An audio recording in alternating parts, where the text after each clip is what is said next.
Welcome, welcome. It is the pop off, and we are definitely popping off. James Wudi, Genefitzmagic, Caleeb Pinkett. We about to be talking sports for the next, I don't even know how many minutes, but you already know. Friday, spend it with your fellas. Caleeb, how you doing? Can't complain, brother. All good. You know what I'm saying? Looking forward to getting into it. That makes two of us, maybe three of us. Gene, how you doing? I'm all right, man. It was we watched it last night. We talked about it last night. Real tragedy that we're going to be going over. I feel like everybody's discussed it ad nauseum, but it's something we need to discuss to a tongue of a lower. Kind of put the damper on things on sports, really, right? Yeah, I mean we can definitely jump right in. That's the top of the docket for us is Thursday night football. So we can jump into Tua. Definitely unfortunate. It's funny because when I saw the run, like I saw the lane open up, I was like, oh,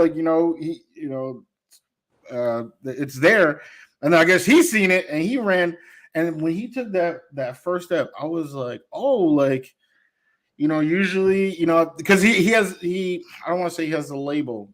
Like, I don't want to disrespect the man, but it's like he had all these concussions, right? Yeah. We were, saying, he's learning how to fall, all that type of stuff. So I had it in my head because I don't watch Dolphins games regularly that, he's going to shy away from contact. But as soon as he took that first step, I'm like, oh, he's about to scramble for this first down. Like, good for him. And then he did scramble for the first down. And then, we saw what happened next. So I don't know. I feel like this is not the correct profession. Like, if that's my brother, right, who I have a real brother, right, if that's what he was doing and that was happening when he was doing that, I feel like I would have to, throw my hat into the race to say, hey, man, let's, you already made millions. It might be time. About 100 million, I think he's made already. So, yeah, let's try to do something else. Let's do something else. Join the pop off.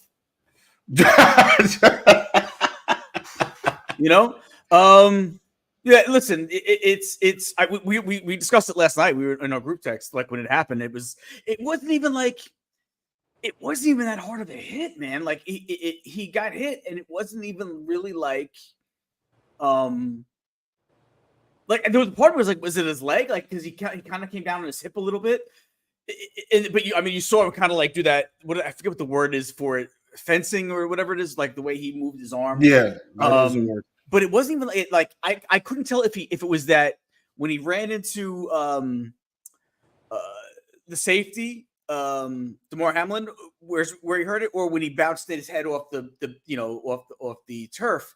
It didn't seem like he did either one that hard enough to be as severe a concussion as it was. But yeah, I mean, God bless him and his family. Hopefully, he fits back and does some real thinking about it. It's unfair to say he should retire. It's his journey, right? So it's got to be what he wants to do. But I mean, we just said it. He's made a ton of money already, so it's not a financial decision. It's whether or not he just really feels that passion still. And that's really he should solely base it on, because again, he has made the money. I mean, shame on him if he spends $100 million in his lifetime. I'm sure he'll be fine. I'm sure he's got other investments that he'll deal with too. But yeah, I don't know. I don't know what I would tell him. I would just tell him do what he follow his passion. But if it was me, I'd probably say maybe it's time to hang him up. Caleeb, you've spoken to him. Speak to us. No, you met the guy. Oh yeah, I met him a couple times. I think he's a great guy, which is a whole, which is separate from this. What's interesting is the irony, right? They say that, God's humor is irony. The fact that it was DeMar Hamlin who almost died is the guy that he runs into that could potentially end the career, which is weird. He hit his legs, right? So DeMar's coming forward. You ever see a knee in a fight like kickboxing, UFC. It's the force of the leg coming up with you coming down and then boom. So I think it's a lot harder than what we would think because it didn't look hard, but a knee never does. And I'm like, that didn't look hard. He just lifted his leg, but he was charging in. So that's why he's knocked out fencing, right?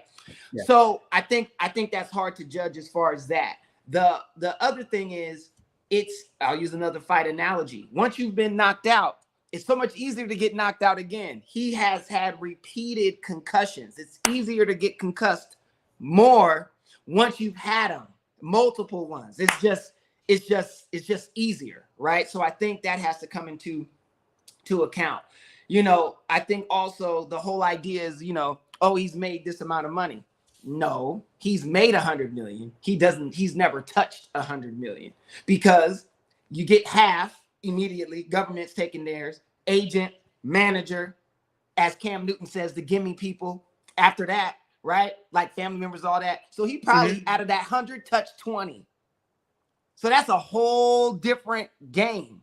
You know what I'm saying? Managers taking 15, agents taking 10, right? So out of 50, 35 is gone from the 50. So now 85% of your money is already gone before you even get a chance to say, hey, you buying everything on credit, right? Because it says you made 100. You didn't.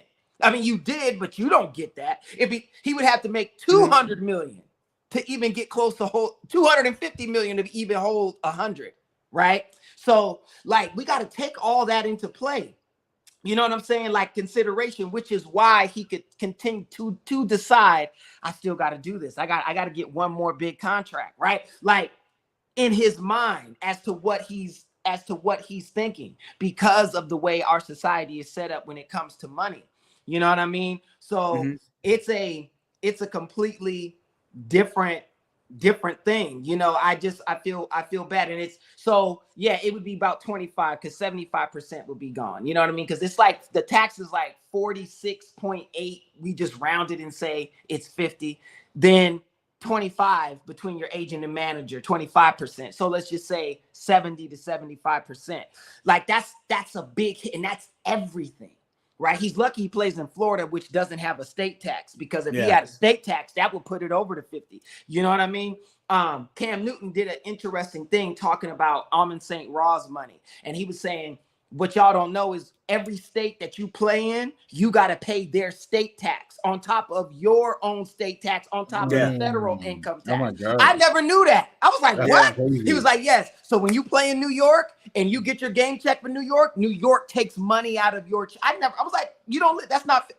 That's how it's set up. So we're not thinking about how much money is being taken, which as to why he would still put himself back in that position. Because I'm sure he's the majority breadwinner for the group, for the family. Definitely. He's made the most, he's the most successful. So if he was just to stop,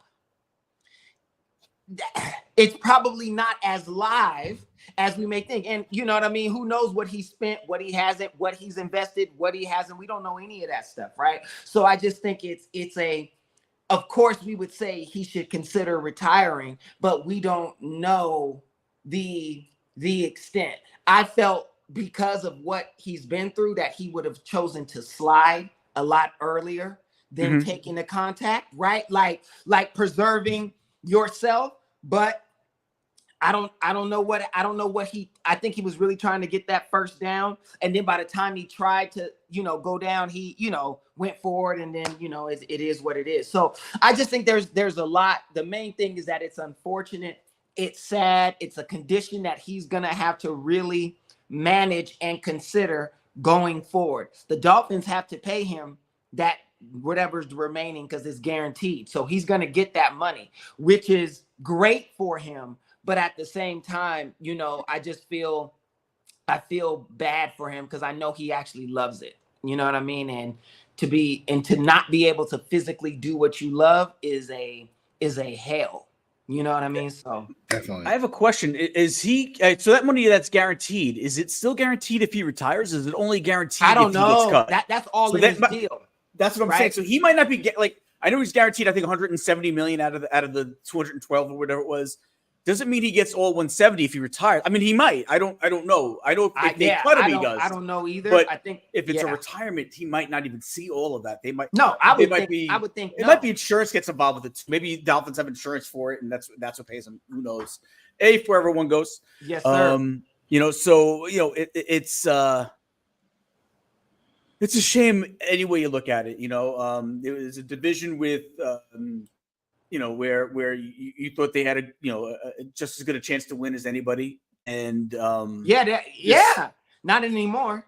Without him, no. You saw my boy last night come in there. He looked like a deer in headlight. He looked like he did not want to play. And poor Josh McDaniels, I swear, he had the most memeable face. If that's not made, he was disgusted with life. He was through with money last night. His face, it was just like he couldn't believe it. He couldn't believe it. You know what I mean? So shout out to Josh Daniels, brother. I hope you know what I'm saying. Mike McDaniels. Mike. Josh McDaniels, I got no respect for. Oh yeah, that's right. That's my boy Nick's dude. That's what I was thinking, because my boy Nick always talking mess about that dude. But Mike.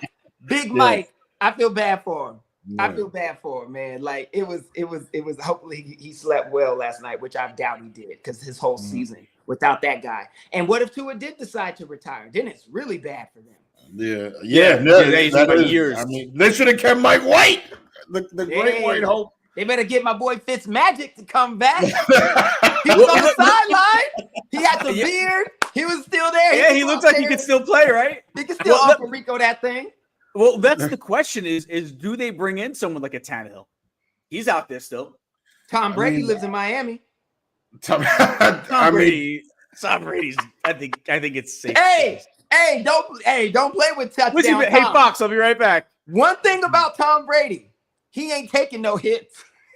No. Yeah, he ain't taking no hit. And if you dare hit him, like, you better not. You better not. You know what I mean? So, but that would be dope. I'm not gonna lie. If they called him, he would consider it. Not saying he would do it, but he'd be like, Tyree, go there. Tyree here, Jaden Waddle. I tell you, he like, shit. Aaron Rodgers. I got one more. Aaron Rodgers was like, why couldn't this have happened 2 years ago? I know. Hey, listen. He's like, yo, Brady is like, damn. Like, I bet you his name has come up. He's already considered Miami a few years ago, if you remember correctly. I'm telling you, I know for a fact somebody mentioned it. I already know. Because let me tell you, I love Tom. He sucks as an announcer. He did not have he did not have a good I didn't like him at all. Because it's a different thing. It's a different talent and skill set. You know what I mean? Everybody can't be Stephen A. That's his thing. He's good at what he does. Just because you were great, LeBron is phenomenal. I doubt he could be as great of a talking head as Stephen A. You know what I mean? Like, it's just a different thing. You know, it's a different talent and skill set. So you know what it is?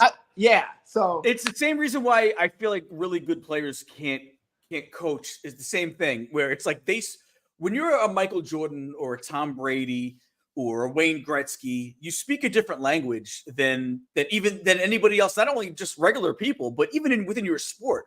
Michael Jordan couldn't teach guys to do certain things. You know why? Because to him it was so natural and easy. He'd be like, "What do you mean you can't hit a free throw with your eyes closed? I do it all the time." So that's what I'm saying. So picture that guy getting on the mic and talking like you should understand every little thing that he says. And then what happens is it messes up their own train of thought. Like there was some stuttering going on with Tom Brady. You expected him to be fluid. Not everybody could be Romo coming off the field into the booth and being pretty good. You know what I mean? Romo, that's what I mean. Like Romo, it was natural for him. He for whatever reason, it worked for him, right? Tom, and I think the stuttering came from him wanting to say certain things, like him. That's what I'm saying. Where he was, because he was like, "Oh, this guy's just terrible. He shouldn't even be on the team." I would have told him, right? It's like you can't say that. You know what I mean? So yeah, it's funny. So, but let's bring it back real quick, because at the time of the injury, injury or not, Dolphins were getting the smackdown. Yeah, they were already done. the Buffalo Bills in a division game. I feel like all the national outlets were saying, Josh Allen, won 11 out of the last 12 meetings with the Dolphins. Kind of made you think, is it time for the streak to end? But Josh said, nope. Did Josh even say it? I mean, James Cook had 3 touchdowns. The defense, picked off Tua. Was it 3 times? I think it was, twice. I think it was 3. One was a pick 6. And then a pick 6, yeah. So that he was trying to throw away. He just didn't have enough on it. Yeah. Look at, someone in Barstool said Hawaiian Daniel Jones. That's what three turnovers. Is he Tongan or Samoan? He's one of the two. I thought it was Samoan. Probably Samoan, actually. Yeah, okay, yeah. Samoan. I would guess. But the Bills are they for real? Like, should we be worried about them? They're always for real. I told you, Josh Allen. See, y'all be always dissing my man because he's in your division. I told you, Josh Allen is no joke. Did you see, man, some of them passes he was hitting but you can't account for when a running back just has a great game. Like homeboy on San Francisco. Listen, CMC was on the sideline like. That was uncalled for, Caleb. And we're gonna get into it later, but I have a bone to pick with that situation. But man, he looked like Bo Jackson at Tecmo Bowl. It was ridiculous. It was ridiculous. But anyway, I digress. That's a whole nother thing. But again, I me. I love Josh Allen. I say it all the time. He's top 3. You could try to put him. He's top 3 and he ain't 2. How about that? Well, I'll tell you what. I'm just playing. And I still think Goat Mahomes is number 1. I put Josh Allen at 2 or 3. You could do it. But your boy Burrow ain't showing up. Burrow might be falling off. I don't know. I don't know. Like, Burrow's known for he's known for late starts, right? I mean, is that his thing? So I'm not stressing Burrow. But here's what I do think about the Bills is. All right, if Tua doesn't come back, does that bump them up? Yeah, it definitely bumps them up, right? It helps everybody in the division. But I don't necessarily think I'm not really giving them any big kudos for what they've done so far. They beaten an Arizona Cardinals team that they should have destroyed anyway at home on the season opener. Then they go to Miami, a team that they've owned for like the last 5 or 6 years, and they've continued to own them. I don't put too much stock in what they've already done. They're a good team. I've never said they weren't a good team. I don't know if they're a great team. I had them missing the playoffs, but obviously if the Dolphins are going to be like dealing with now, well, I'm gonna say if this is going to be an extended absence for Tua, then that maybe the Bills can sneak in there. But I don't think they've done anything that they weren't supposed to have done already. Even with where I thought they'd be, I thought they would get like 10 wins this year. They 10 wins and miss the playoffs. Well, I guess the 7 teams now. Yeah, so I mean, or maybe even 9 wins, but like these were 2 wins that I don't think. I thought that obviously I think everybody thought they were going to win last week. Last night could have gone either way going into it. I might have taken the Dolphins on that game and had them split, but they've owned the Dolphins the last 6 years, so it's not that big a surprise. They haven't done anything different than what they've been doing within the division. So that's I'm not why really he's surprised. number 2. That's my point. And how about this though? Arizona showed up. Arizona's better than what people think. That's what I'm saying. Like they showed up. You can see drastic improvement. They started it last year, right? Yeah. Sneaking up on teams, beating them and all that. They whooped the Eagles when the Eagles were coming down. And they basically stomped on them that time. Like you guys are done sort of thing last season, and you saw it. Then they added players. Murray's playing better. Like the Bills had to come back. They were getting whooped, right? Yeah. So, and my boy J.A. went and did what he does, right? So cool. But last night, Tua got hurt in the 3rd quarter. That was by halftime. They were stomped, right? Yeah. Like they were moving. So I think it is there's something to be said when you actually do what you're supposed to do against the teams you're supposed to beat. But Miami's not a team they were supposed to beat. Miami, this was supposed to be Miami's season. They were supposed to be coming out. They done paid everybody straight. Tyreek getting cops fired. It's about to be we on our way. And then this happens, right? which is unfortunate for their season. Because even if he comes back, I still think there's going to be a slight hesitation there, because another one, I think it's just like, you know what I mean? Another one could be right around the corner. And it's inevitable. There will be another one if you're back out there. Guaranteed. Yeah. They come out. Yeah. The more you get them, the more easier they are to get. Yeah. Yeah. So yeah. I don't think it's unfair to say that even if he comes back this year and plays, that he's a guy that's going to last more than 10 years in this league. Oh, 10? Are you kidding? But that's what I'm saying. But quarterbacks nowadays can play 15 playoffs plus this. Playoffs. But you know what I mean? Like 10? Yeah, right. He'd be lucky if he gets through this season. But that's what I'm saying.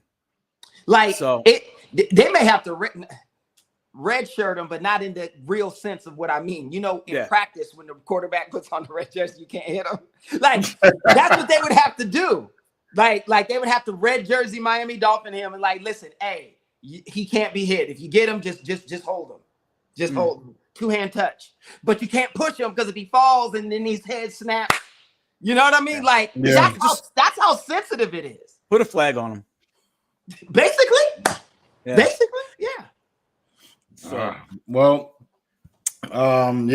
we will see what happens in the future, or I guess the near future. Speaking about near future, I don't even know if we should talk about this without Nigel, who I know, right? We definitely miss his energy, miss his hosting. All right, I'm out here got a tremendous shoes to try to fill, a hat to fill that I'm not wearing. You should have a hat on right now, to be honest. I should. So I kind of messed up there, but the Pittsburgh Steelers. I think our group chat, personally, we definitely know where we lie on this topic, but I don't think we've ever really talked about it on this show like that. Who should be the QB1 for the Pittsburgh Steelers?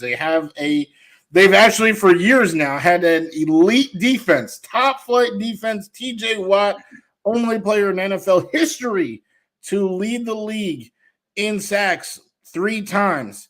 And their quarterback play has been trash. They just keep trying to find somebody. Kenny Pinkett, is it his year? No, now he's gone. And now they have 2 quarterbacks coming back and coming from a franchise where they struggled mightily, and they're trying to reclaim their career with the Steelers. We saw what happened week 1. 0 touchdowns. Steelers still got the win. That's how they've been winning the last couple of years.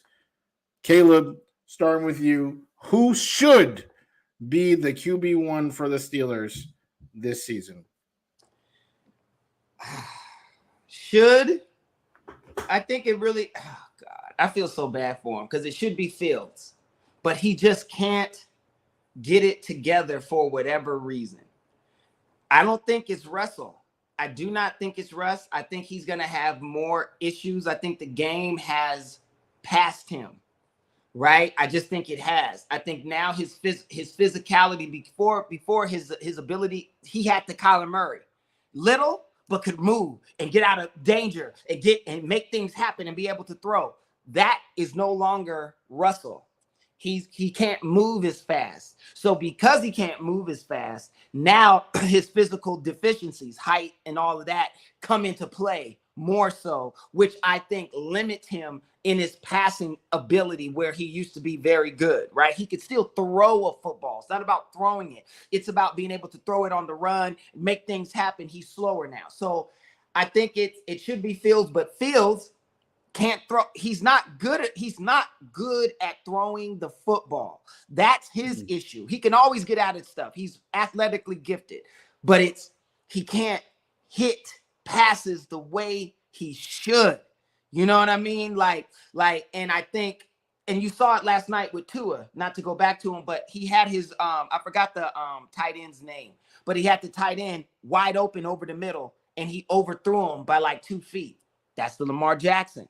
That's also Fields. That's where the quarterbacks differ and rise. You know what I mean? And so Fields doesn't make those kinds of throws. So I think that's going to be a big issue for the Steelers, because when they put Russ in, he's not going to fare too much better.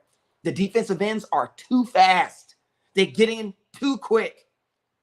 The lines are too big. 6'7", 6'8", 6'6". Like, to see over them when you're 5'10", 5'8", lying, talking about you 5'9.5", all that. Come on. I'm serious, guys. Like, that stuff makes a difference. So I think it's I think the Steelers are in a worse quarterback situation than what it looks like on paper. Gene? I think they're going to develop Fields, and I think Fields will be just fine there. I think he'll be the quarterback of the Steelers for the next 6 to 8 years. He can. I think he will be. I won't be surprised if we don't see Wilson at all. Like, all Fields needs to do is string together a couple of good games and a couple of good wins, right? If he can do that, we're not going to see Wilson this year. There's no reason to. Because I felt like they were going to start Wilson at the beginning of the year. This is what my opinion was. And wait for him to screw up. Almost like when you bring a rookie in, right? You let the veteran play first. And when they screw up a little bit, that's when you say, oh, well, we got to play the rookie. I thought it was going to be the same situation from Wilson to Fields.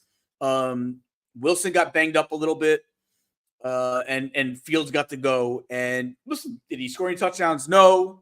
But 6 scoring drives. They won the game. He's getting another shot now in Denver. Is it in Denver or is it in Pittsburgh? Do we know offhand? I don't have it in front of me. Who? This week's game. I actually don't know. I have no idea. I'll look it up in a minute. Yeah. But either way, it doesn't matter. I believe it is in Denver. But it doesn't matter. They should still beat Denver. He's going to stay away from Patrick Surtain for sure. But it is in Denver. It is in Denver. Yeah. So he's going to stay away from Patrick Surtain for sure. I think he's going to have a decent game. Is he going to light it up? No, but he just needs to play well enough and win enough games to keep Russell Wilson off the field. And if that happens, Russell Wilson is one and done in Pittsburgh. My personal opinion. Yep. This is crazy. I'm not even like I'm not a huge fan. We argue about this in the group text all the time. Literally, like, what do you mean? Russell Wilson, right? Give me the stats. Russell Wilson has struggled. He's lost it, right? He's thrown more touchdowns in the last 2 years than Justin Fields has done in his entire career. I think we're getting confused about what struggling is.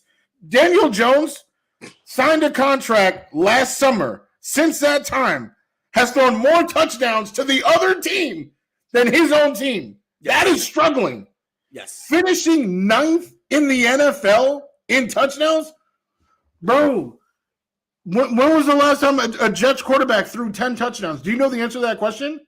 It's been 4 seasons. Yeah, it's been 4 seasons since a Jets quarterback has thrown 10 touchdowns in a season. That is disgusting. Yeah, Russell Wilson threw 26 on 8 picks.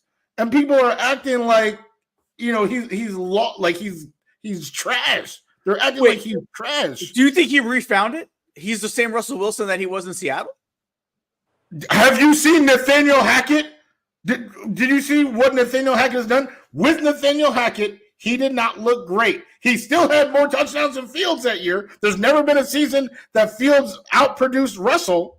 There's never been a year that happened, even with Nathaniel Hackett killing the offense, killing the Broncos organization. Nathaniel Hackett, a.k.a. offensive mastermind. Well, right. Yeah, just like Adam Gase. And then the next year, he has 26 TDs and 8 interceptions. I think people get confused because the ESPN narrative is that, they hated him so much, which Sean Payton clearly hated him. They paid so much money to get him out of there. He must suck. But how can you argue against the 9th best passer and the 9th most touchdowns and 3rd best touchdown to interception ratio in the league? 3rd in the league, 26-8. I just don't see how people are acting like we're looking at 2015 Peyton Manning or 2020 Matt Ryan. Like I don't see that. I really don't see that. And with Fields, I definitely ain't seen him do nothing to deserve it, especially last week.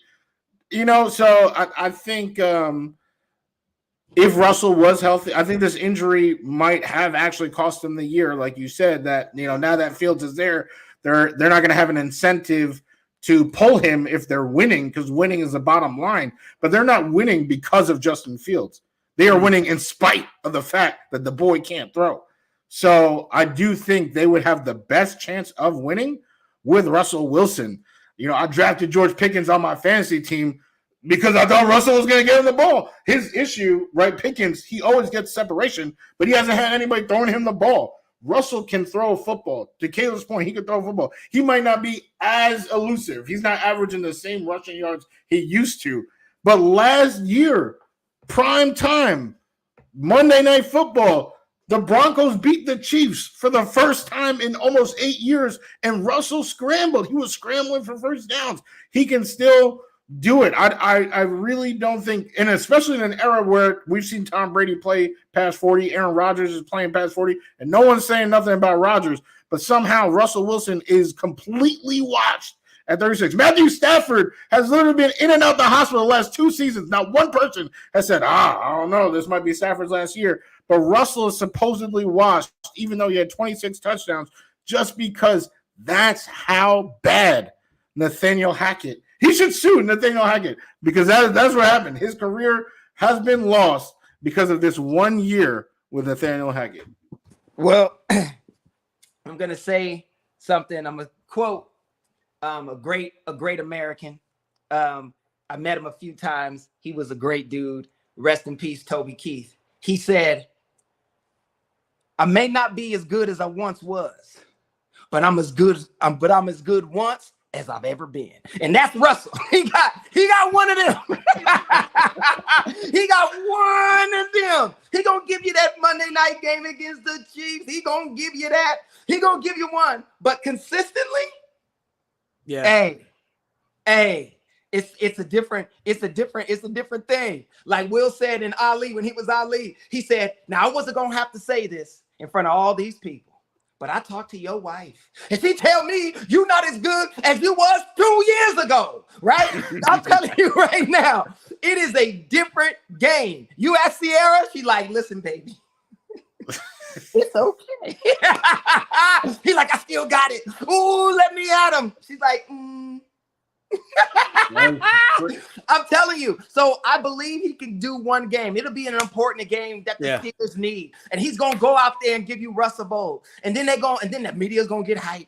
Everybody gonna be talking like yes, and then they're gonna play a regular team and just get mollywopped. He's gonna be out there looking like Tua, throwing the ball to everybody but the team. All of that. That never happened last year. That never. 26 touchdowns to 8 interceptions. Like, he took care of the ball. He played really well all season, and that's only in 15 games. But how many fumbles did he have last year? I feel like he had a couple of bad fumbles too, though. Oh, he did. But Wudi, you're right. But it's like, that's the statistics, and they're true. But the way it looked was different. I would say the eye test. Yeah, like over the season, you don't remember it being 26-8. You're thinking it's more. You're thinking it's more 8 and 26. But that's because that's what I'm saying. The narrative, wait. So what? There's a reason why Denver, without any quarterback option, decided to move on from him. There's a reason why Seattle, without any other quarterback option, decided to move on from him. And what is that reason? They saw something that maybe that you didn't see?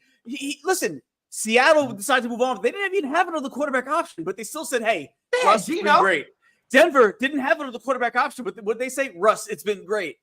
They must see something that they did not like moving forward, that they were like, we're out. And they moved on from him. They didn't even have, neither of them even had backup plans. Well, the one thing that I'll say that I heard that is public information and knowledge, anybody can see it, was that in Denver, the players were saying that Russ had an I'm better than you sort of attitude. Yes, I heard the same thing. He comes in, so the team got to be there at 8. He comes in at 10:30, has his own office with its own temperature. His own locker room. He didn't even change with the rest of the guys. You can't come in there. You know what I mean? You ever see the beginning of In My Band, D12 with Eminem? And Bizarre and the crew want to come in to see him. And he's like, dude, I'm tanning. That's That's what that's like. You know what I mean? It's like that's what it is, man. It's like I heard that he has that, and if you have that, you're gonna be kicked out of everywhere you go, because football is a very much a team. Like, it's about the camaraderie. Yep. And if they feel like you think you're better or you should be treated differently, I'm telling you, Tom Brady did it the best. Always took less money when everybody knew he was the best. Well, you could debate who was better, Peyton or whatever, Aaron at his time, but he was winning. So as wins go, he's the number one guy and was always number 5, number 6, maybe close to 10 as far as pay, right? And that was on purpose. That means something to other dudes. So when you're the top guy and I can't go into your room and I can't look you in the eye, you know what I mean? Like, that's a different thing. So if that's true about Russ, I understand. Now, I don't know. That could all be a lie, but it was put out publicly. Yeah, and I never heard anyone denounce it. Like, it was never denounced. Like, it was put out, people talked about it, and it was never like, no one ever came out and said, no, that's not true. No, that's not true. He doesn't have his own office. Because if it wasn't true, if it wasn't true, somebody would have defended Russ, and nobody did. Here's the thing, though, right? Like, some organizations, he's not a good leader. Like for example, they're with Mike Tomlin. Tomlin, I think we can all agree, is a top 5 coach. Can we? Absolutely, I agree. Right? No nonsense coach. No nonsense. Exactly, no nonsense. So that type of behavior that we're talking about, you can get away with that. You know, Nathaniel Hackett got no respect. You know, Rodney Dangerfield type issue. Mike Tomlin, that's not going to happen. Mike Tomlin, you are here to play football. So we look at 2 people that need to improve from where they were last year. You are opting to choose the person who we've never seen have a good game as a quarterback in 4 years of trying. You're going to choose that person over somebody who you have seen time and time again play football at a high level, including last year. And like, you know, you have 2 pieces of clay. Which one is easier to mold?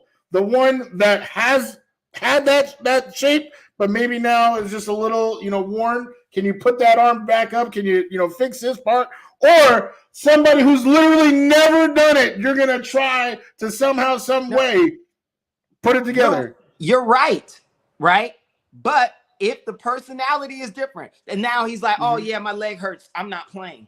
Right. And the whole reason is because Mike wouldn't give him his own office, and he's walking in there with Perel and spray like around the around the other players, because he can't believe he's subjected to this. And Fields is just a young boy, like, man, I'm just lucky to be here. Like, just let me play. They kicked me out. I thought I was gonna be the Bears dude. They hiring some light-skinned cat. You know what I mean? Again, you know, he's like, let me go on, right. And your boy can Tomlin can rock with that, because Fields is like, look, man, I'll just, whatever you need me to do, I'm here. Is a lot better than, look, you ever see Dorn when he walked out onto the field with the manager and he was like, look, right here in my contract, it says I do not have to do this and that. Read it and weep.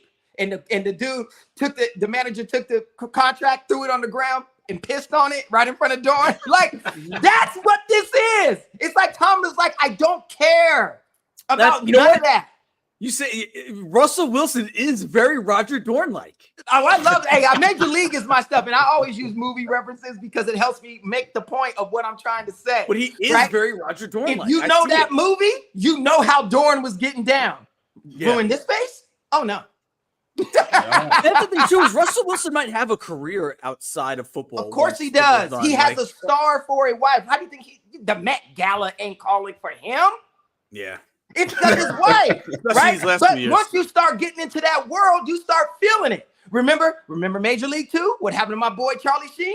What happened to Ricky Vaughn? I don't see why everybody's so intimidated by me improving myself. He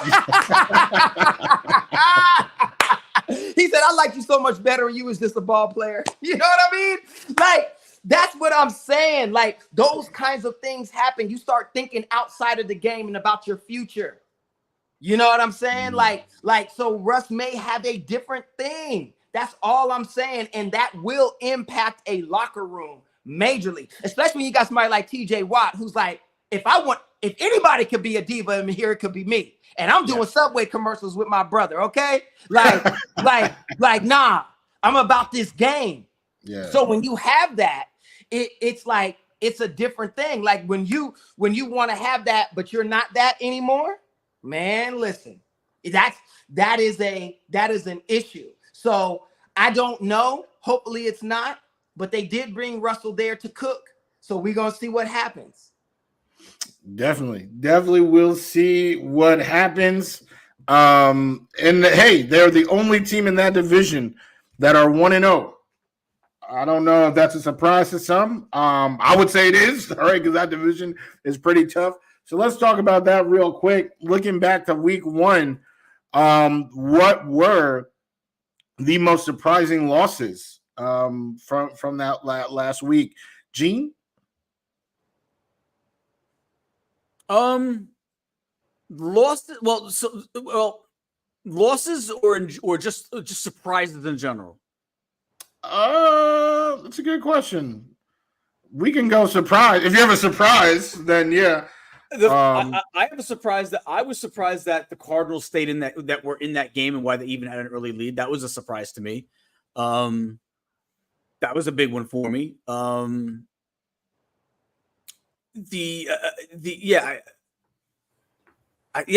think that would probably be my biggest surprise. I don't know if there was any surprises. That's your biggest surprise. The Bengals? Oh my God! What are you talking about? I didn't see the Bengals winning that game. I had the Bengals losing that game. You had the Bengals losing that game to the Patriots. You didn't say because that was my lock of the week. I'm just playing, bro. I was about to say you didn't say nothing when I put that as my lock of the week. Bengals. No. That would probably be the. I'm blanking out a little bit, but that would probably be the biggest upset of the week. A lot of people have the Bengals going to the playoffs, and a lot of people have the Patriots getting the #1 overall pick. So to go on the road, coach's first game, and do what they did to hold that offense down to 9 points, was it? Something like that. Yeah, it was. It was demolition. Like they were dominating the whole game. Yeah. Yeah, it was one of those games that you're like, all right, well, they're gonna figure it out in the second half, and they'll score points in the second half, and all right, they're gonna figure it out in the fourth quarter, and they'll score points. They're not gonna lose this game. They're gonna figure it out, and they'll score enough just in the end to win. And then when they didn't, you were just like, wow, that would probably be. But I am surprised that the Cardinals were able to make it a game in Buffalo. Watching those games, there's like I said, there's a bunch of games where. The Dolphins should have lost week 1. The Dolphins were losing.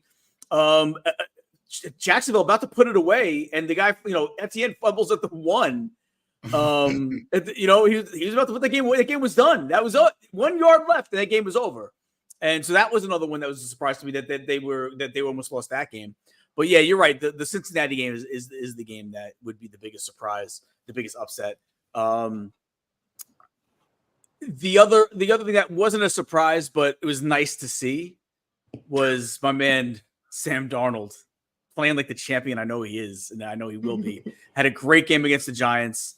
Not only we thought that it was the quarterback over in for the Giants that was the problem, Daniel Jones, but Sam Darnold played so good. It didn't even matter what Daniel Jones would have did. So Sam Darnold was like, how many touchdowns did he throw? No, I think he only had 2. I think he had 2, but he had a fantastic game. Well, he started like 12 for 12. And then Baker Mayfield also had a tremendous game. I love seeing that. Baker, how do you not want to? Baker was spectacular. Baker had 4 TDs, I believe. Yeah, so I mixed those two up. He was spectacular, and honestly, the big thing on the social media circles was, look at Deshaun Watson and Baker Mayfield, because the Browns had Baker and was like, you know what, we need to upgrade. Let's get Deshaun, and to see how those guys have turned out is pretty crazy. I mean, I don't know what wasn't clicking for Baker. I mean, from Cleveland to Carolina to LA. To Tampa, but it definitely he looked good in that game when he played in LA. He looked good I think he only started like 1 game in LA, but he looked good in the game in LA. It was really like the last 5 minutes. Like he was terrible, and then they just won. They turned it on. Yeah, he turned on. Yeah. Like I think he only threw for one touchdown. Like it was just like that one game-winning drive. But another storyline coming out of week 1 is the Cowboys defense and Deshaun Watson. Deshaun Watson looked putrid. You know, and that's another bone that I have to pick with narratives. That I guess I wasn't even planning on bringing it up, but I'll bring it up because we mentioned it. Deshaun Watson's father died literally the day before that game. And really? I didn't know that. I even texted you guys and said that, and none of you guys responded. I was like, damn.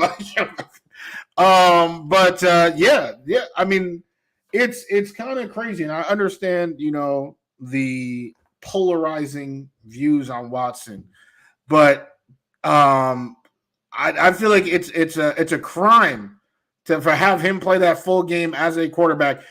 Do you guys remember Brett Favre when his like? I feel like that was like the biggest game. Passes, though. Say that again. Did he throw like 5 touchdown passes? That's what I was gonna say. I'm like, Brett Favre's father died, and he's but pre-game, that's all they mentioned the whole game was, Brett is so brave. Brett is so brave playing this game. Oh my God. That's because it's American racism. They're like, Deshaun probably didn't even know his dad. They're like, he didn't even know that was his father. You know how those Negroes are. You know how their family structures are. But that's a true shame. No.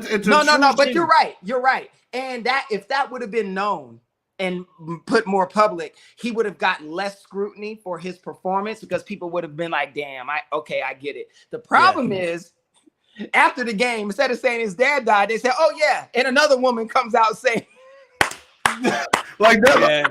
Do you see what I'm saying about like and I'm literally not trying to say that Deshaun, I mean, I'm definitely not trying to say that he's a saint, but I'm also not trying to say like, oh, he's a top 5. I'm not saying none of that, but like just how they pick and choose what to media blast to the public is, you know, sometimes it actually sickens me. And this is a scenario where dude's father died. No one, you know, no condolences, nothing. Just, here's another one, like you said.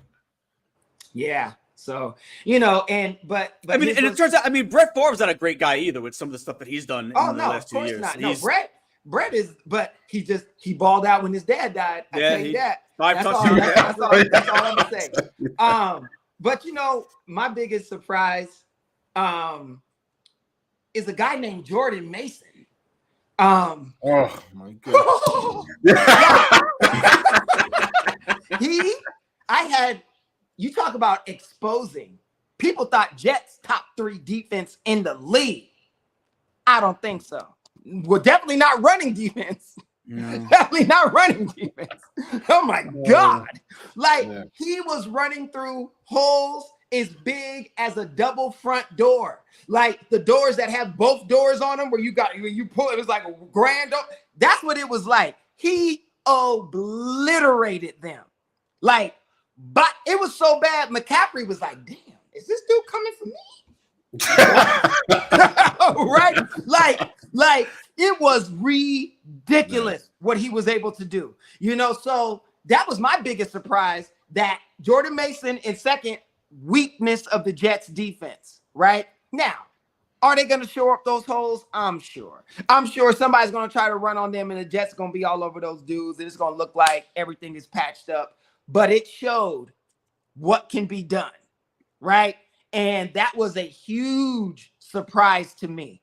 I did not expect the Niners running game to be that prolific. I didn't say proficient. I said prolific against them that night because I thought without CMC, it was really going to be on Purdy. Oh, that rhymes. CMC, and it's going to be on Purdy. But what happened was Purdy had somebody, dare I say, better for the Jets. Like styles make fights. CMC style might have been something the Jets was ready for. They weren't ready for that. Remember how Pacheco on the Chiefs start coming out and the way he was running? People were like, whoa, wait a minute, we weren't expecting this. It's like that. Now I'm sure teams will be ready. They've seen film. Like the Warren Sapp said the fastest adapting organism on the planet is the NFL defense, right? So I believe they will. That all that stuff's going to be handled. They know you're on the map now. We're on it, right? But for that game, it was the two biggest surprises of the week for me. I could not believe the Jets let that happen to them. Like obliterate, like run through, like, you know what I mean? It was. I saw it. Oh yeah, it was. Unfortunately, I know exactly. Yeah. I'll say this. Neil, Nigel will be back next week. He's just got something. He's got something popping today. So Nigel quit. He quit, Neil. He quit. He will be back. He'll be back next week. Hopefully, Jordan Mason will not be back. But I know all of Jets Nation was rejoicing, right? 2 hours before when CMC was ruled out or listed inactive. But I was not rejoicing because I know Kyle Shanahan, he can get any one of us a 50-yard rushing game. Yeah, Shanahan and his dad were known for that, going back to Denver. Yeah, he'd get a guy in the 6th round and he'd lead the league in rushing. So, like, they're known for it with their blocking schemes. But I did not know that it was going to be 150 yards worth. No, like Mason. There's one thing. Yes, Shanahan schemed it, but that kid showed up. Like, you know. Here's the. But you know what I mean. That was even Shanahan was like. He's like, shit, Christian, you can take a break. Like, take 3 weeks to heal up. Because when you know you got something, because CMC is CMC. You don't replace that. He could do so many different things. But to know you got something like that back there, man, listen. You're like, okay, good. Debo don't have to play running back. We got it. You know what I mean? Like that was what that was. And I'll say this. I remember texting and I said, damn, Aaron looked great. Wudi was like, hell yeah. Nobody else spoke about Aaron for the rest of the damn. I don't know what happened. After that first drive, the Jets scored. It was all downhill. I'm a big Aaron fan, right? So Aaron hit your boy. What's his name? Lazard? No, it might have been. No, it was the other one. That was when he hit Garrett like 4 times in a row. Okay, so he hit Garrett. It was Garrett. Yeah. He hit Garrett on the post, right? Hit him right through the defense. Boom, beautiful. Got it like 15 yards, between 10 and 15. I don't remember exactly, but it's irrelevant. He catches it. And the camera's on Aaron, and Aaron go. Oh, I do remember that actually. Yeah. The Niners said, "Oh, okay. So you memeing for the fans." So hey. They was like, "Uh-oh, shut it down, no more." And I mean, it was a wrap. Like Aaron looked like Uncle Rico.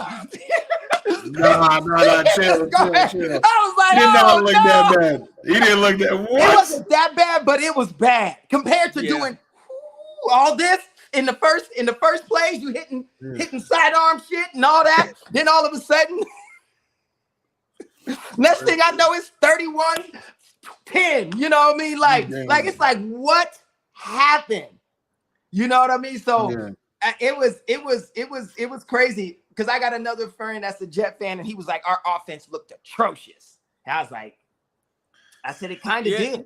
Really? You know I think the defense, couldn't stop the run, and couldn't tackle. Oh my God. I actually just saw the stat. 18 missed tackles that game. So that's what I mean. The offense, I feel like, there are some bad drops.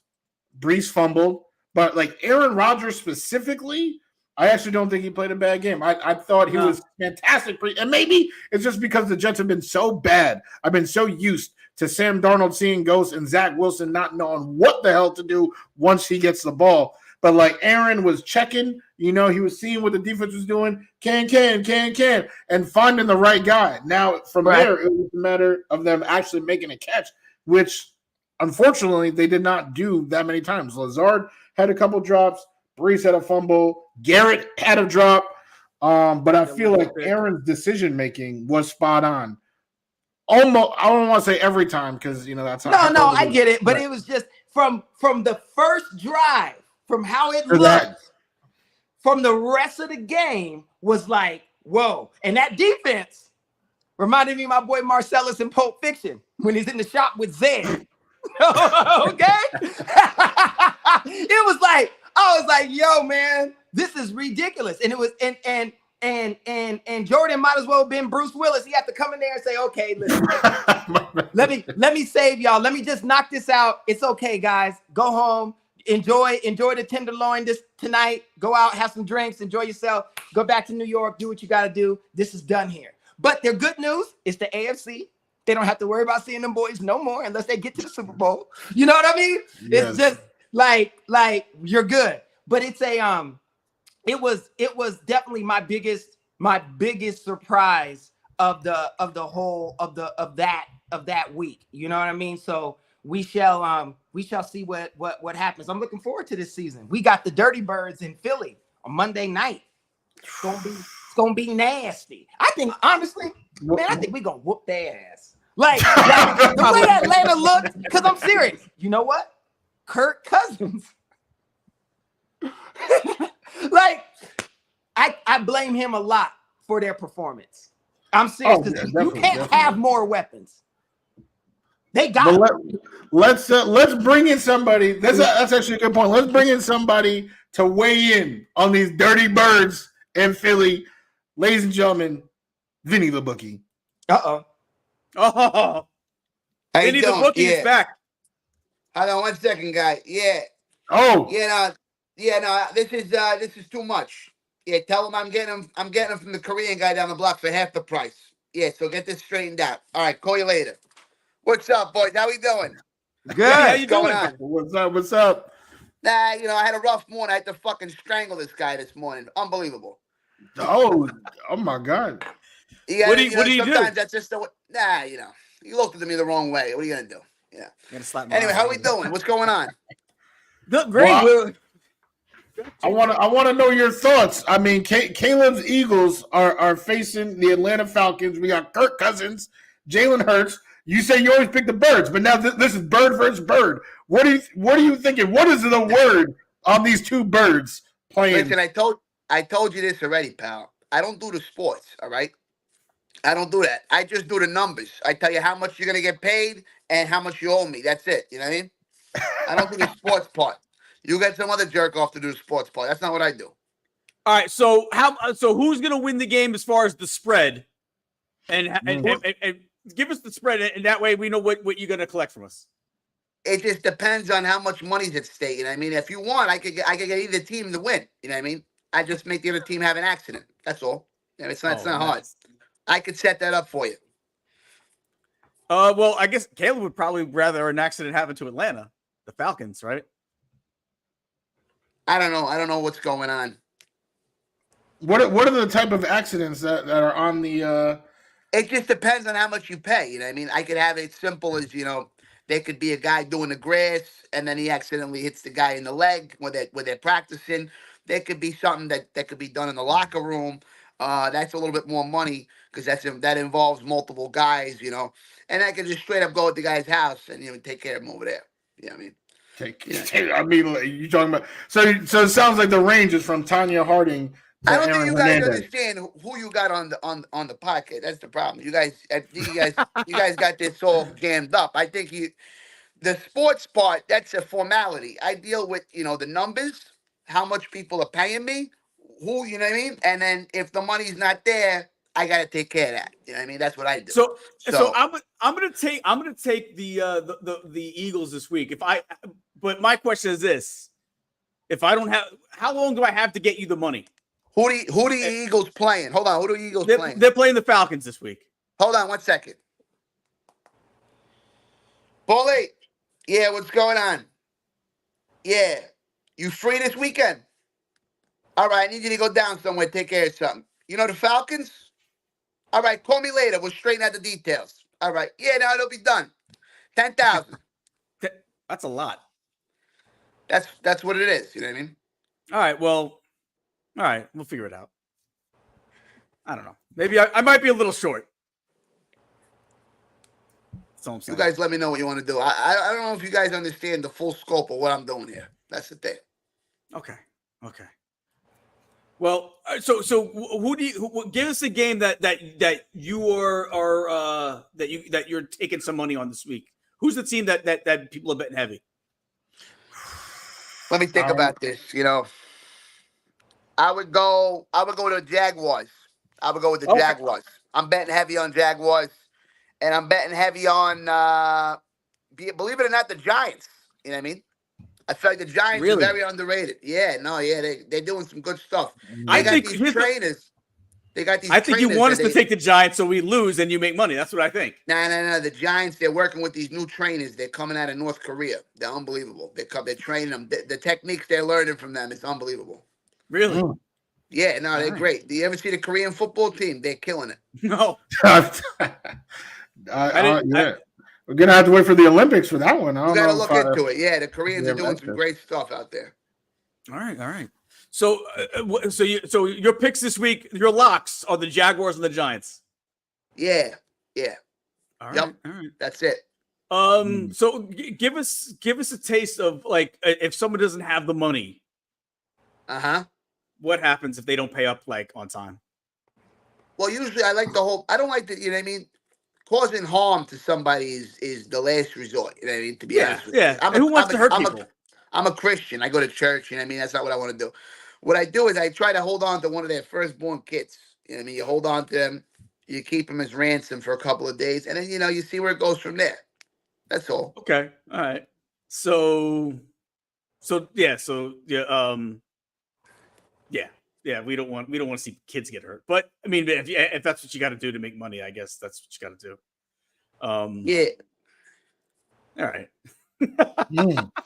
I don't know where we're going with this. Well, I don't know either at this point. I don't want to see anybody get in trouble. I don't want to see you get in trouble, Vinny. Yeah, right. You said you just got out, right? You got out recently. I'm on my third marriage, my third parole case. It is what it is. You know what I mean? You know what they say? They say third time's the charm. So let me tell you something, though. I got these new Korean guys working for me. They're unbelievable. These guys, they do a great job. They do it all in one thing. They take care of it. Yeah, they do everything. These guys come out of these guys. Listen, it takes a little while for them to get here because they're coming from North Korea. But when they get here, it's unbelievable. I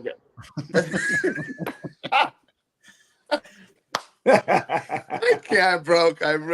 I should come in as a British guy next week. Be like, yeah, it was going. Yeah, Vinny had to take a vacation. I'm taking over. That's hilarious. Yeah, I just came from. I came from England. What part of England? I was born and raised in Essex. That's where I'm from. Essex, isn't that New Jersey? Listen, you guys got. Hold on, can we talk for a second? Because we're live. Let's get back into it. Let's get back. No, but I'm confused. We're live. You guys got me in full. You guys tell me to come in as a full-on mobster, and then I come in. You're like, wait a minute. I want you to be like a Disney mobster. No, Disney mobster. I said casino. Hey, hold on, you want casino? I like the glasses. Hey. Where did you get those frames, man? Hold on, what about these ones right here? Listen to me, you motherfucker. That's my guy. I love it. Listen here, all right? I go over there and make sure the Jaguars, they're going to be walking around like turtles when I'm done with them, all right? They're not going to be Jaguars, I tell you that. They're going to be moving like fucking turtles. Watch, all right? What's the guy's name? The head quarterback? Huh? Trevor Listen Lawrence. to me. Don't be laughing over that. Come over there and slap you around too. No, I'm kidding. I feel guilty when I start talking. No, it's genius. All jokes aside, let's get back to this. It's fantastic. You know what I mean? Like my man said. Oh, you're over here. You want to know something? Yeah, I'm over here. I'm with these guys.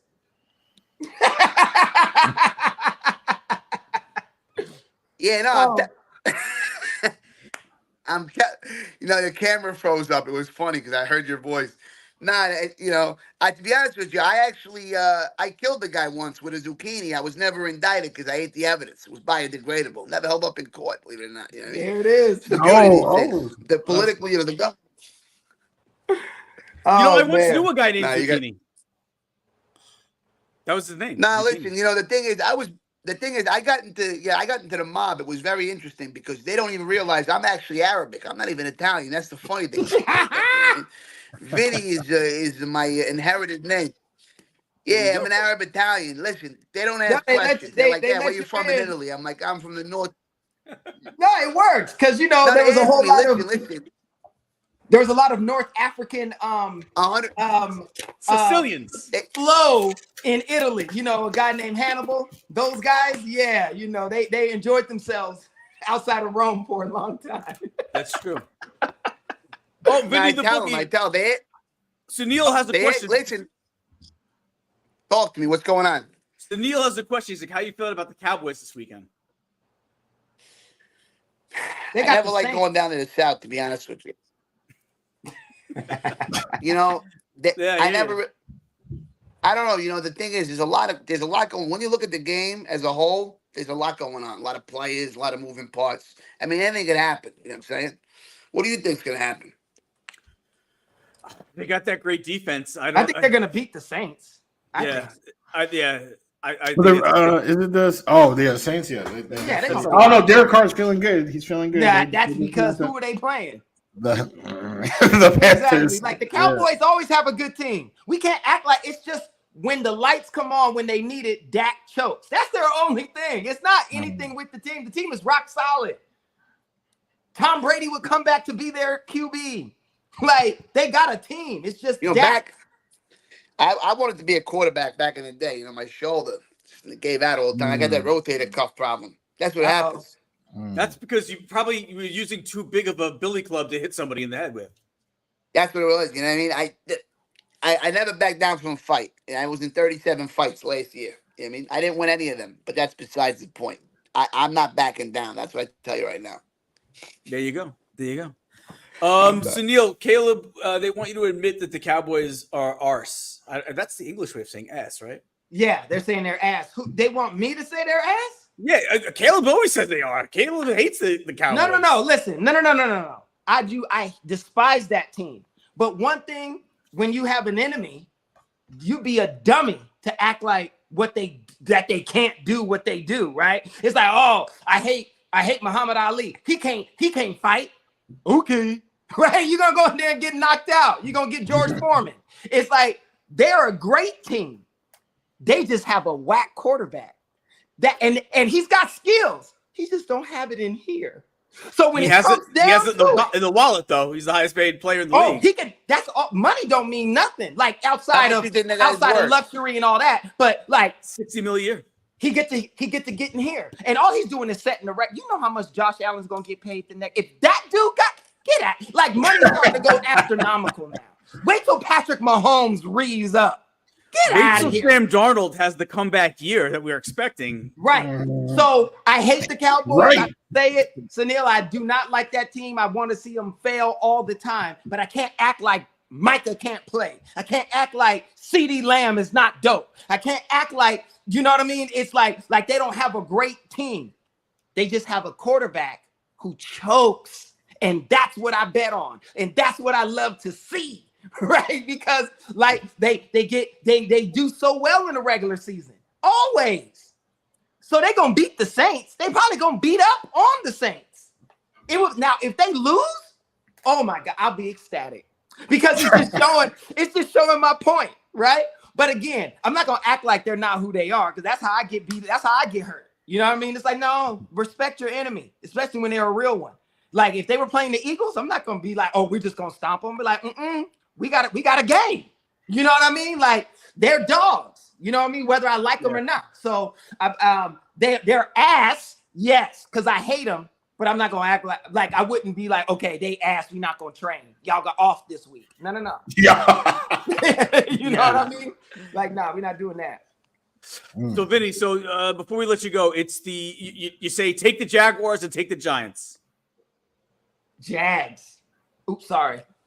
I think I'm gonna go with the Jaguars too. I want the Giants to win, but my guy just told me right now it's not gonna work out. Yeah, he's got comes down to quarterback. Trevor Lawrence. I think to be honest with you, let's get this guy Caleeb on the team. This guy looks like he could throw a ball. It looks like this guy wants to throw a ball over there. Oh yeah. You know what I'm saying? Listen, I got that off here. I can tell. Every time he puts his arms up, his chest is flexing in the camera. I'm looking at him. I'm like, this guy is a strong guy. Listen, I can use a couple. Kayla, I'm right now. Where you located? I'm in LA in Woodland Hills. Nah, I got a job next week. We gotta take care of. There's a bakery doesn't. They owe us a little money. I gotta take care of them. Thought you wanted to get involved, but yeah. If Hey, you're over there in listen. LA, it's not worth it. Well, if you're ever in New York, you want some work, you let me know, right? Oh, I will. Absolutely. I love New York. I love New York. All right, do the right thing. Listen, I see you guys later. I got this guy in my trunk right now. I gotta drive him over there. All right, All Vinny, right. You got to do. we'll see you next know what week, you got to Vinny. do. Don't Yes, get in any sir. trouble, Vinny. We'll see you next week. Don't get arrested before next week, bro. All right, we're gonna figure it out. I'm gonna learn more about this football game because if I'm gonna be part of this thing, I might as well learn a little something. 'Cause, Yeah. right Absolutely. now, It's not all about the I feel a money. little Have lost. fun with it. You're just collecting money from people. Have some fun with it. God bless you guys. Listen, go to church because without God, we can't be anything out here. You know what I'm saying? Take Absolutely. care. Absolutely. Tell that the guy in the trunk. Yeah. That's my, hey, I love it. He's driving. He's like, what the was that? I don't know. I had a bump or something. Well, here's the thing, because the Jaguars, Vinny's pick, that was actually going to be my coin flip of the week. Jaguars and the Giants? Come No, on. no. That's not the game, though. Like, Oh. he picked the Giants. Yeah, the Giants are facing the Commanders. I would have imagined the Commanders are going to win. But the Jags are facing the Browns. And that, to me, seems like The Browns defense is good, but what happens is you get demoralized when your quarterback can't do it. When he's out there doing the Uncle Rico, when he's running around in circles and doing all, it's like, listen, it's what happened to my boy Gardner, who I love. Yeah. It's like because that's what the team depends on. That the quarterback has the power to rise up or destroy based on their play. And Deshaun is demoralizing to that team because he's playing that bad. He is. And I think Trevor Lawrence has enough weapons and he's better than Deshaun is at this moment right now. Mm-hmm.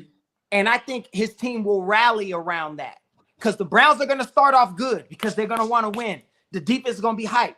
But I'm talking third, fourth quarter when Deshaun is 10 for 25, 85 yards, that type of shit. I'll be back in 1 second, right? Real quick, guys. But the Browns, I feel like they have a championship level defense. Like, yes, if Deshaun is really, stinking it up again like that, put in Jameis Winston. They got Jameis back. They don't have it's not, and you know what's crazy? I would, Wudi, oh God. He's the same to me. The same? Jameis? Man. As Deshaun Watson. No, not the same as him. He's got it, but like he always he's not good. He's like okay. You know what I mean? But he might be able to rally the team. The team might rally around him. They might. He gonna have them eating W's, right? They're doing all that. Like, they love him. Like, Jameis Winston has to be one of the most likable guys in the league, right? Saying hi to everybody in the organization, top to bottom, the person in the parking lot, validating the ticket, every single person. He has their respect, their admiration. I feel like that's where Deshaun might be the weakest right now. Yeah. Where, like, a lot of people, like, his own teammates, maybe he didn't do nothing personally to them, but they're like, oh, this guy's like kind of a creep. Like, I don't know if I respect this guy, like, what this guy's doing. But there's none of that with Jameis. So when it is time to stretch that little extra for that ball, they want their boy Jameis to look good. Like, that is the type of oomph, that is the type of spark that makes these, quarterbacks come out the blue and make the push that they need to make. I get it. I just don't believe in Jameis. I just don't. Like, I don't think it's any better. I think he might get some more yards. He'll stretch the field a little bit, but he don't have no accuracy. Oh, he's that what? Come on, he's 30 for 30. 30. Remember what that first 30 is, though. It's touchdowns. And remember what the second one is. Read. That's all I'm saying. That's all I'm saying. Like, I like Jameis, but I just don't think he's got it. I don't think he's the answer in Cleveland. I do not. I do not. Cleveland would do better with Russell. Oh my! I feel like I don't even know how to take that It's statement. True. They would do better with Russell Wilson right now than either one of those guys. I promise you they would. So then, trust me. What's his name? Who's the defensive end I love? Myles Garrett. Garrett, right? Garrett would say, "Give that his office. Don't nobody go in there. Make sure he got his coffee and donuts. Don't even look at him in the eye. Just go out there and throw some damn touchdowns, Russell, please. I'm sacking all these cats. I'm running back there, and ain't nothing happening. Yeah, we get the ball and give it right back. I'm tired of this. I'm tired of it. I'm only a human. Like, damn, I'm gonna get tired. Then they gonna start running, and we gonna look like the Jets. Yo, chill. Too soon. Gene, do you have a coin flip of the week? A game that you think is super close. You don't know who to choose.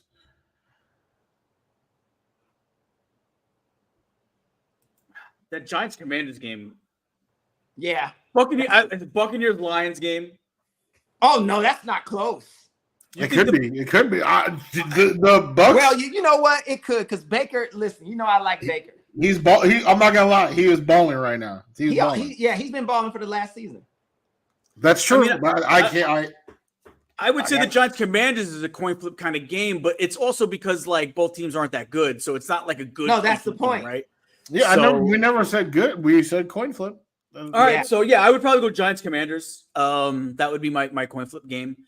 Did we do locks yet? Did I miss locks? No, we have not locks. We just because Vinny was talking about Jaguars and that happened to be my coin flip. I was like, let's do coin flip. But lock. All right, give us your lock then. You know, I feel like there's a couple of locks. I mean, I think to start, the Eagles are a lock this week. Not a lock. Against the Falcons? Yeah, I think so. Lock? Ravens are definitely a lock against the Raiders. Playing? The Raiders in Baltimore. That's and what should be a lock, and I want to vent about the Jets in a minute. Oh my god. The Jets should be a lock, and I'll give you my reason why in a moment. No, they definitely should. They should actually. I don't want to. I'll give you my reason why they should be a lock in a moment. But let's go around the horn again and see what everybody else's locks are. Well, my lock is the Chargers. I can't believe if you're talking about multiple locks, there's nothing. If they say to me right now, Wudi, you got to pick a team to win, or your firstborn. Like what Vinny was saying, I guess. The firstborn. Give me the Chargers smacking those Carolina Panthers. I mean, the Panthers, they looked awful. Like they literally looked like one of the worst teams I had ever seen. And I've watched the Jets all this time. I've seen years and years and years of horrific football. But what the Panthers were doing. Right, I live in North Carolina. They're my local station, so that is what if I turn on the telly, that is what is playing. Was Bryce Young looking terrible? Defense just completely bare. They have nothing. They have nothing in any position group. The one guy they had, they traded it away. Yeah, Brian Burns, who I'm actually not sure how he did in his debut. I know Sam Darnold was balling.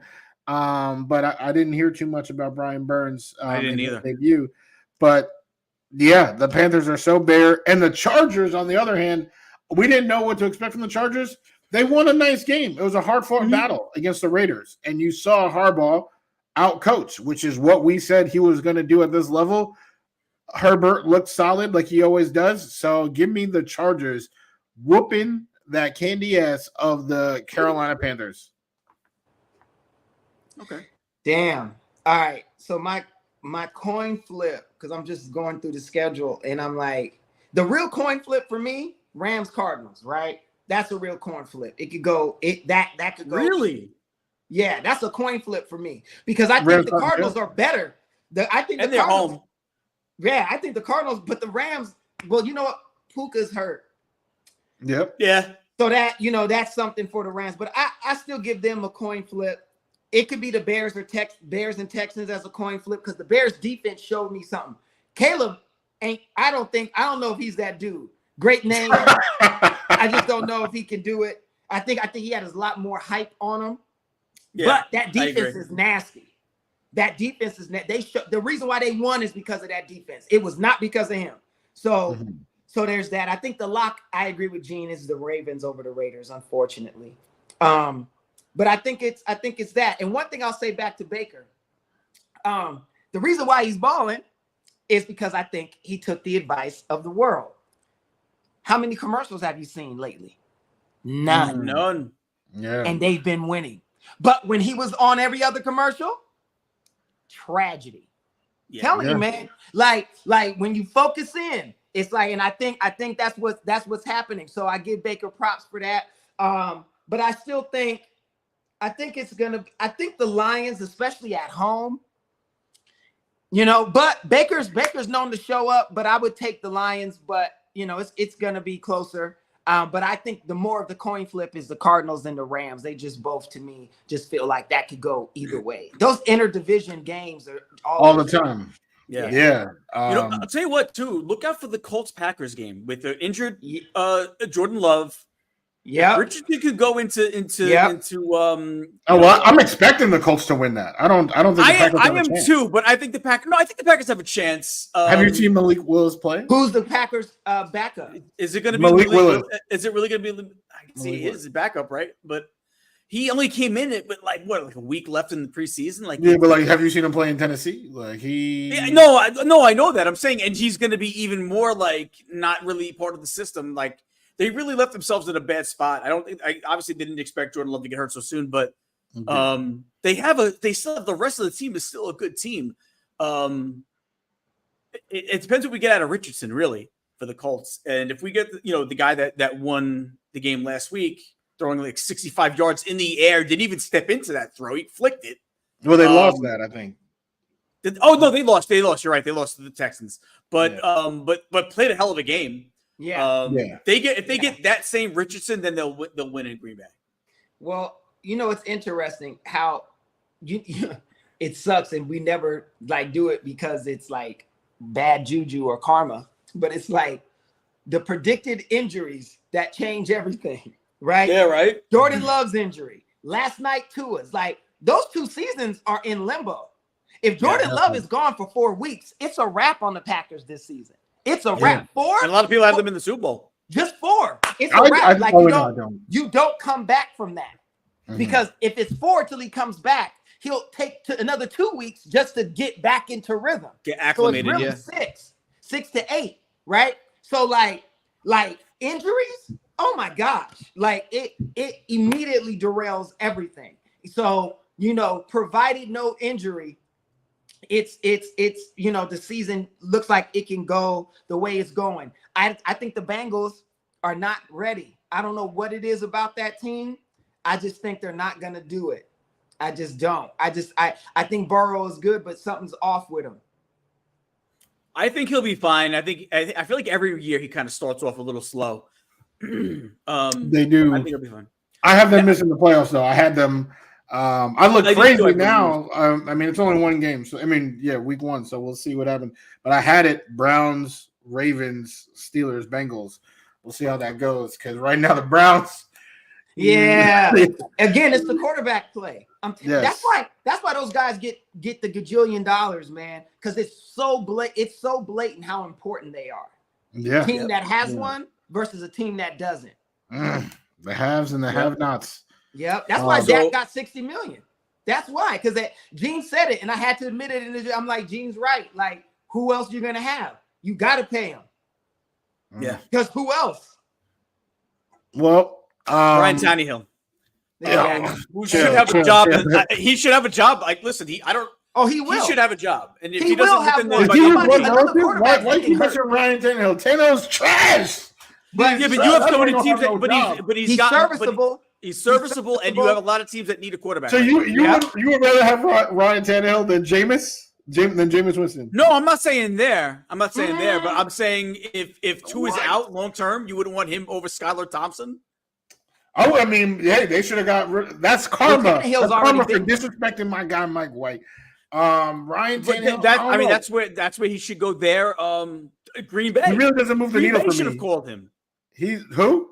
Green Bay.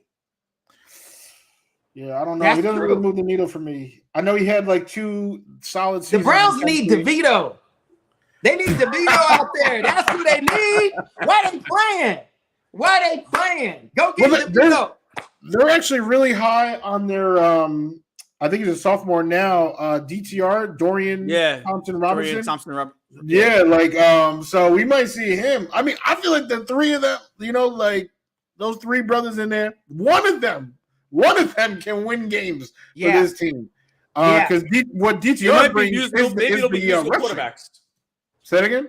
Maybe it'll be musical quarterbacks.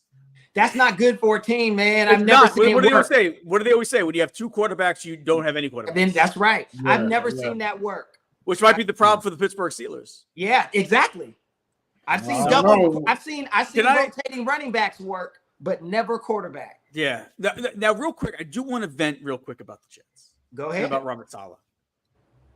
They were woefully here's why they lost. Woefully unprepared on defense. This is a team that you've watched. Robert Saleh, you used to coach in San Francisco, and you've watched them for years. You know how they run their system, and you just didn't even have your guy show up. The only guy that I feel like showed up on defense was Sauce Gardner, who was like untouchable in the game. Again, played at an all-pro level. It was the only guy on the field that did. That's my problem with the defense. They were unprepared, not ready to play. That's a problem. Number 2, the offense. You know, all we heard last year is that it was a vanilla offense because he didn't have the quarterbacks to play his system. Well, now we have Aaron Rodgers. And what was it again? It was still basically a vanilla offense. No creativity again. And so my thing is this. To say a must-win game in week 2 that would be the case it's ridiculous. I admit that it's ridiculous to say anybody playing in week 2 has a must-win game. So I don't consider it a must-win game for the Jets. I don't.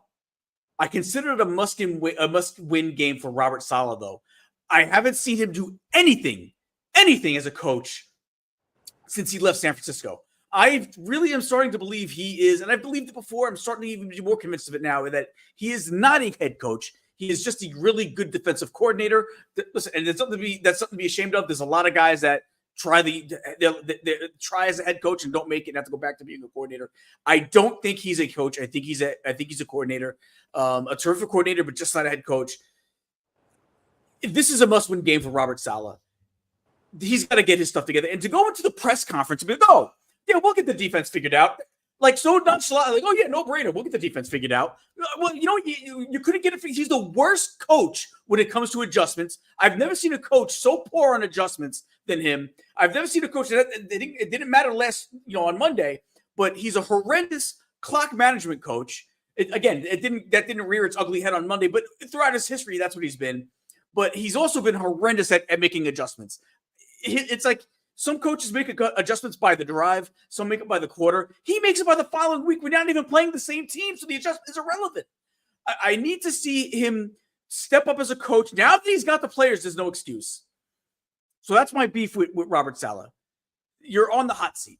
Not the team, because the team could lose next week, figure things out with a new coach, and be fine. He is on the hot seat.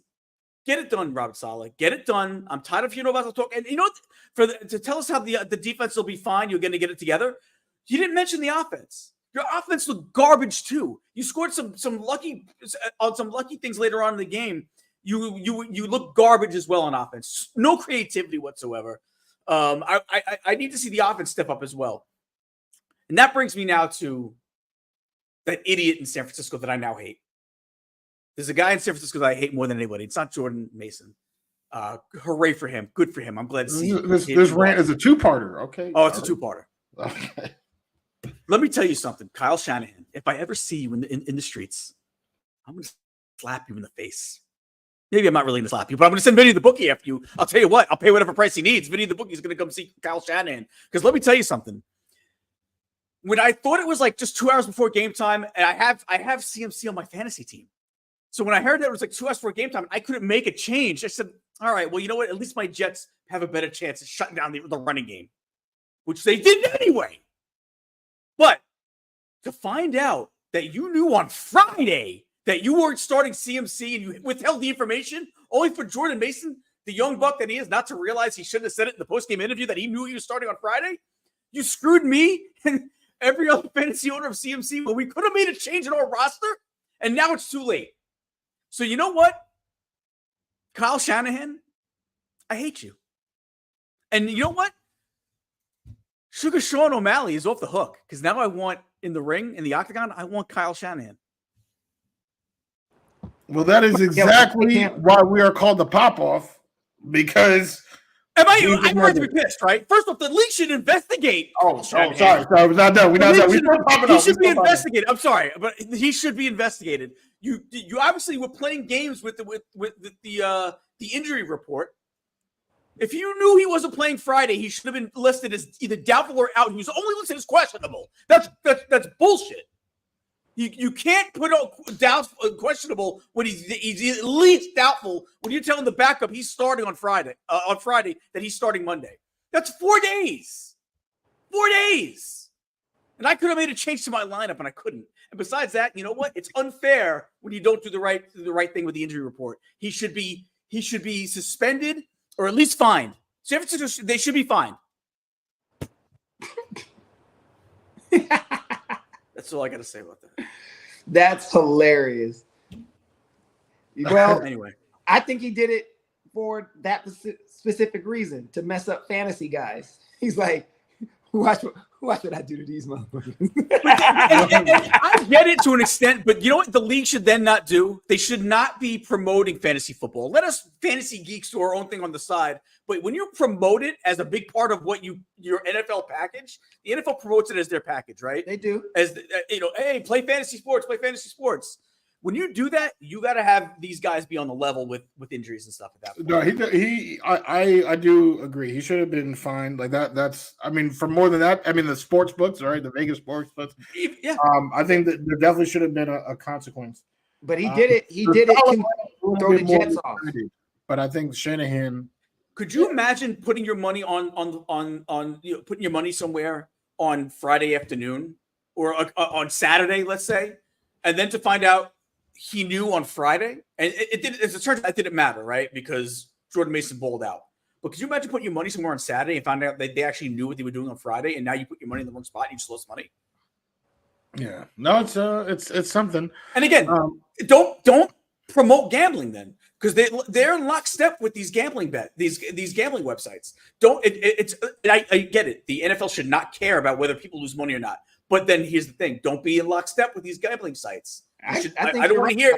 I don't want the commercials on during the games, all that stuff. Don't be in lockstep with them. If you are in cahoots with them, then you're liable for screwing people over. You got to make sure that stuff is taken care of.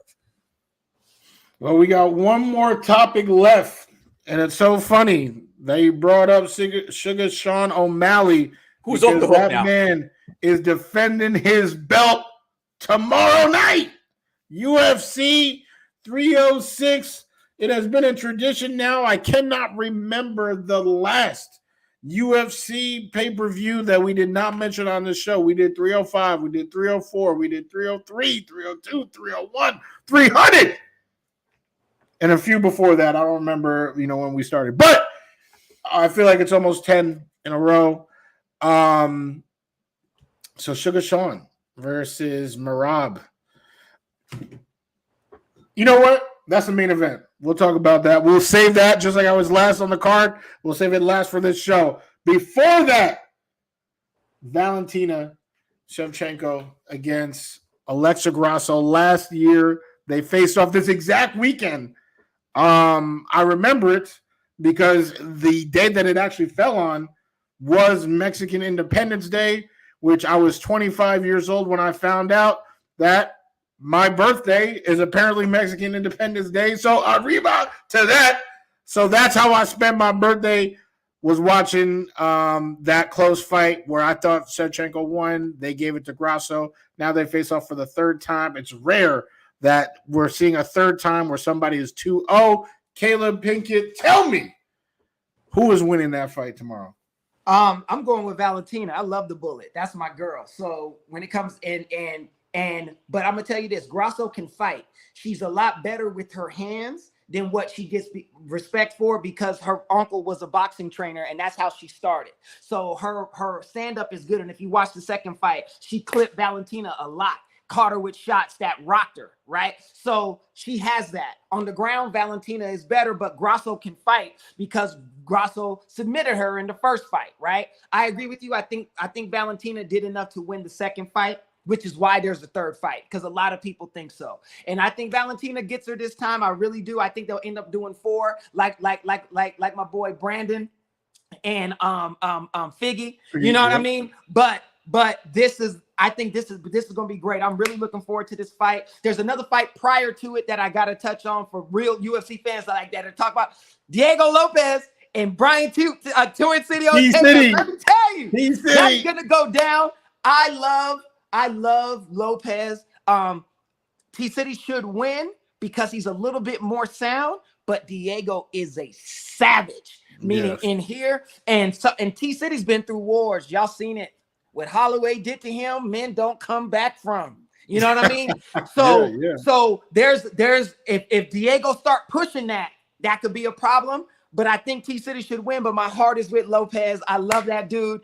And he is a dog. So that's going to be a great fight. I'm taking Valentina. And then, because Gene don't care nothing about UFC. Look at him. He's looking at he over there looking at something else on his phone. But anyway, so I think in the final fight, Sugar Sean has the sniper ability, and obviously he has power, with his right hand. But I just like Merab. I think if Merab gets him down, it's going to be different. But getting him down is a whole different thing, because you got to go through thunder and lightning. So, and I think if he catches him, Merab is going to get rocked. He's a lot smaller. He has he like, to get in is going to be hard, right? Because Sean has such a distance with his reach advantage and speed and power and accuracy, which is a deadly combination. So it's a toss up. So I'm gonna take Sugar Sean, but I wouldn't be surprised if Merab is there, because let me tell you, if he hit Merab and Merab do one of them and keep coming, you got a problem. You better hope he starts crip walking when you hit him, because then you know you got him. But if not, that's going to be a long night for Sugar Sean, because Merab is a dog. You ever see Ace Ventura 2 when they had Tommy Davidson in the backpack? And he's like, that's what it's going to be like if you let Merab get a hold of you. So it should be good, but I'm looking forward to it. It's going to be a great fight night. I cannot wait. Yes. And it's in the Sphere. It's amazing. I got a big screen. I want to see all kinds of lights and festivities.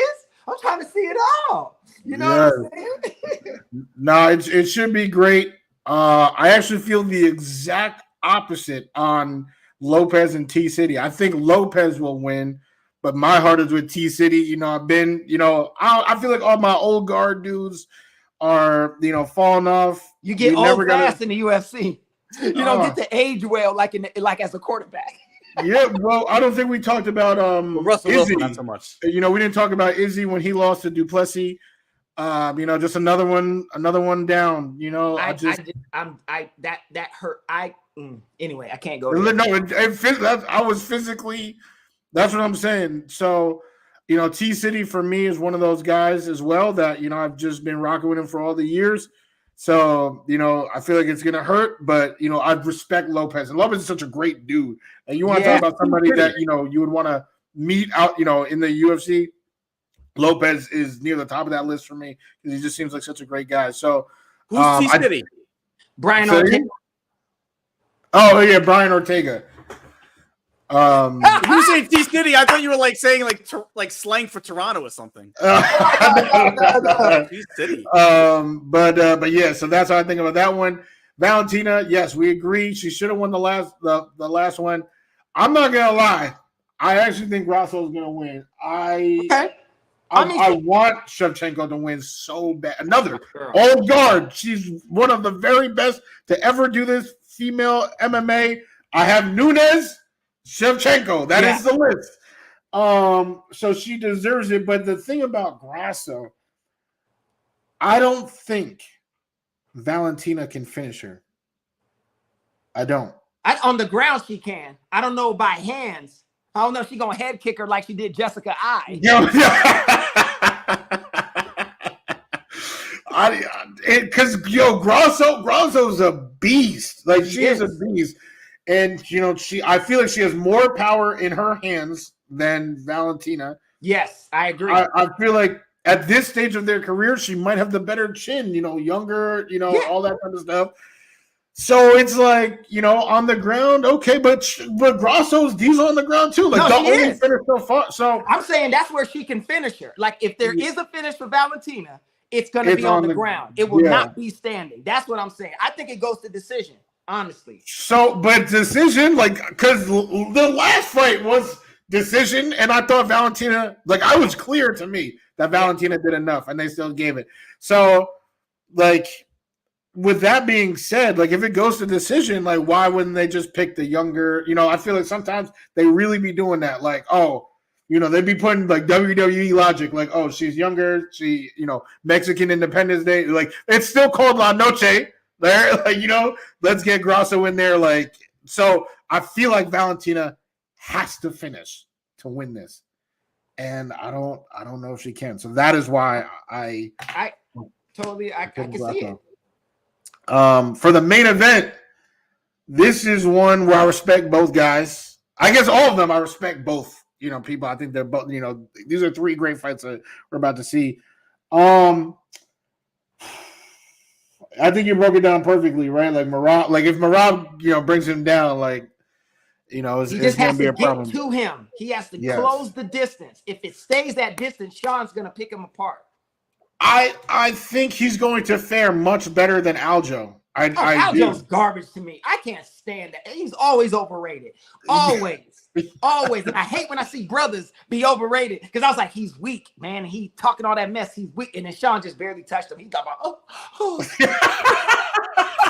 It was embarrassing. It was embarrassing.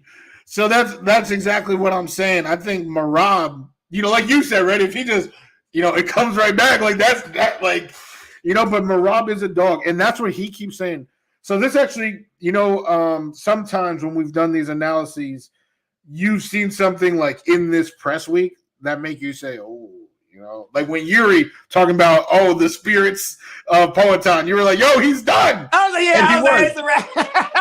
He think he got God on his side. I think it's over. He's about, can you not pray to God? Can you not ask God for help for this fight, please? Sure. So it's evil. So with trying to use that, I'm trying to apply that to this main event. One thing I did not like was that Merab said over and over, I've never been knocked out. You can't knock me out. I feel like he might come in there a little bit too willing to get hit because there's no doubt that Sugar Sean has the power in his hands to knock out Merab, in my opinion. I agree. So I don't think that's what Merab. I think Merab is trying to get Sean to think shoulders, so he could go slip under. We gonna fight. You gonna knock me out? Yeah. So if Sean's thinking knockout, to knock somebody out, you gotta plant and dig. If you miss and I go under and I get a double leg, boom. Okay, now I'm on your.